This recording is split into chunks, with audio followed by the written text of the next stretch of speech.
Unleashing business potential. On this episode of The Culture Hack, we have Jeff Tetz. He's the CEO of Results, and we're talking about the Results framework and how it systemizes success. See you on The Culture Hack.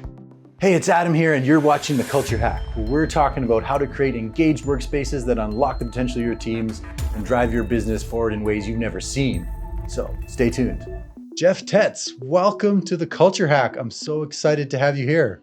Well, I'm glad to be here, and I love the space.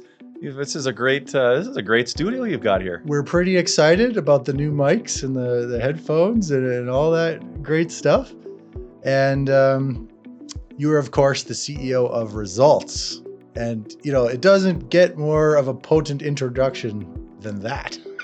Yeah, pretty Right? pretty to the point, eh? With Yeah. an exclamation point on the end of it, for sure. Exactly. He's like CEO of all the results. So like, perfect. But let's talk a little bit about Results and what is it that you do? Sure. Well, mid-sized companies have a very common set of challenges, and probably one of the biggest challenges is getting their employees to care as much about the results as the ownership and the senior leadership team do. And I say this all the time, but we come by our problems honestly. So we tend to grow into challenges and problems and hard to solve conundrums because we're successful. And so on the surface, problems are I think to be sort of celebrated in a weird sort of way. But what we find, if companies don't evolve, if they don't mature, if they don't start to operate a little bit differently, once they run into these challenges, those challenges can actually become chronic and can lead to business decline, if not sort of business failure and catastrophic failure at that. So we help companies apply a sort of a set of disciplines and focus areas so that they can actually create an organization where employees love coming to work and they are really clear about the impact they make on the organizational goals. Right. So basically, an organization has some success. They evolve, they hire some people, and they're very excited to now have some new problems as a result of their success. And you offer a framework that can help them sort of systematically evolve. Yeah, that's right. Right? Yeah, exactly. Well, and the challenge, one of the common challenges that starts to arise is miscommunication and confusion. And those, like, we don't get out of bed every day and decide that, hey, you know what, as a leader, I'm going to create all kinds of chaos and confusion for my people today, but we do it naturally. And oftentimes it's a lack of clarity on where we're headed, and it's just a lack of consistency of communication. And so it kind of boils down to those things. And we really try to make growing a business simple. And there's really four key elements. And when we look at any successful organization, you would find these at play. And they might have different labels for them, but really it's about dreaming, it's about planning, it's about doing, and that's all wrapped in an ongoing circle of leadership. And if we look at those four things, most of us have no problem spending time in the doing category, checking off a task list, having meetings, fighting fires, pursuing opportunities. The problem starts to arise, though, is if we're spending too much time doing and not enough time dreaming, planning, and working on our leadership, is that all of those singular actions, all of our to-do lists are not sort of aligned towards common goals. And that's one of the reasons that companies kind of tend to grow into these challenges naturally.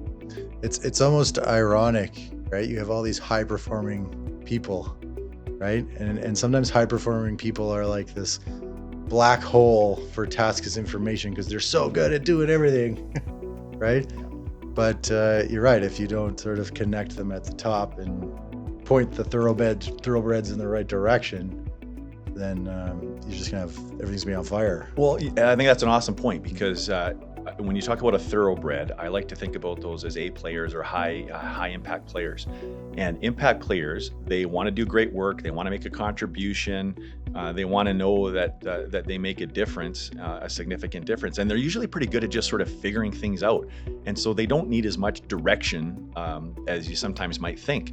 But if you think about the evolution of a business, so when it goes from like infancy to startup phase, all of that, I think, enthusiasm and desire to make an impact, those thoroughbreds, it's not that difficult to stay aligned because the organization is small. And so all of those efforts are generally focused on where's the customers? How do we generate revenue? How do we make sure the work that we're doing is actually making a difference? Do we have some clarity, sort of generally speaking, on the problem that we solve in the market? But it's really just harnessing that energy in a more clear and aligned fashion. But it's not that hard to stay clear about what the alignment looks like.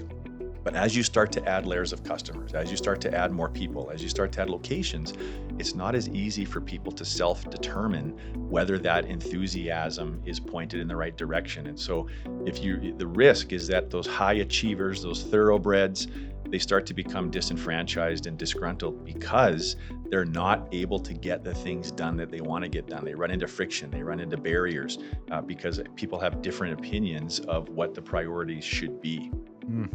I love that, because you think about high performing people and this idea of autonomy, or even just team members in general, right? They want autonomy, they want choice, they want flexibility, right?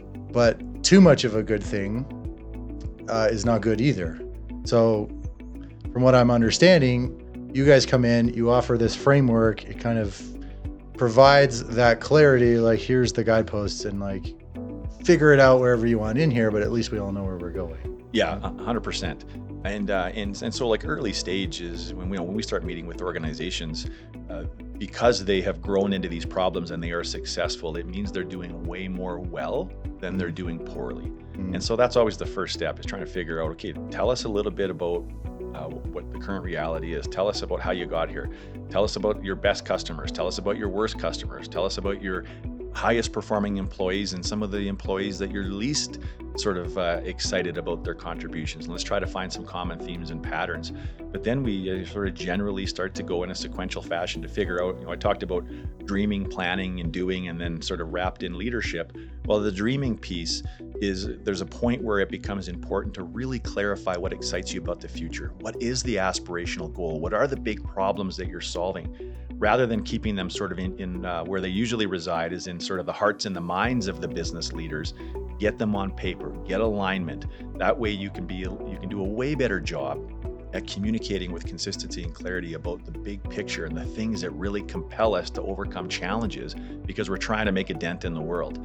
And then if we have clarity about the dreaming parts, the culture, the big picture goals, the hard problems that we are really passionate about solving, the planning part is really about creating a roadmap and a game plan to say, okay, if these are the things that excite us about the future, if this is where we're headed, these are the things we think we have to accomplish and achieve, monitor and track to see if we're actually making progress up that mountain. And then the great thing that starts to happen then is the doing starts to get in alignment almost on its own. Because if you give high achievers clear goals and a really simple mandate of what the big picture is, they can now channel that self-determination in a lot clearer, more aligned fashion. So we the great thing about having a team of thoroughbreds, I just love that term that you gave it, is that they don't need as much direction as we sometimes think.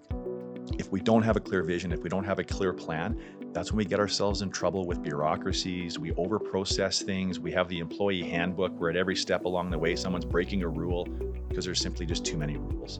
So that's a little bit of sort of the sequencing. And then the leadership piece I mentioned, that's just an ongoing journey. Anybody in a management position, whether you're an emerging leader, a new manager, or you're a senior leader, that journey of leadership and self-discovery and trying to find ways to create an environment to remove obstacles for your thoroughbreds, that's just a lifelong path. And so those tend to kind of be the the 4 areas that we spend the time in with our clients. Okay, I like that. I especially liked how you talked about dreaming is like the excitement, right? Yeah.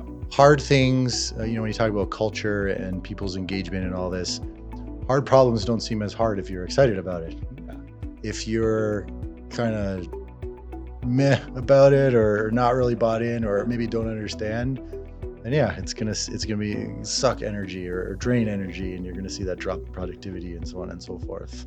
Yeah, and I don't think that I don't think it stops being hard, right? I think it's all about what is the energy and enthusiasm we have to overcome obstacles in the way of those goals. Mm-hmm. And if they're not compelling, because this is the other thing that we see in organizations, and again, come by these things honestly, but so many business owners, they create goals that they're actually not that committed to. And one of my favorite quotes is that ships are safe in the harbor, but that's not what they're meant for. And any journey as an entrepreneur, as a business owner, is going to have rough waters. And when the going gets tough, if you're not really compelled towards a better future, we just turn those ships around and go back to the harbor. And so we just got to give up. And you're not going to accomplish anything, and much less sort of ever get to a point where you solve those big problems or keep your thoroughbreds on your team, because they're going to get, again, disillusioned if they're working for a company that seems to be spinning its tires all the time. I love that. I'm going to steal that saying, I think. Please do. I like hey, that. I didn't make it up, so I stole it from someone as well. Perfect. Well, the chain continues.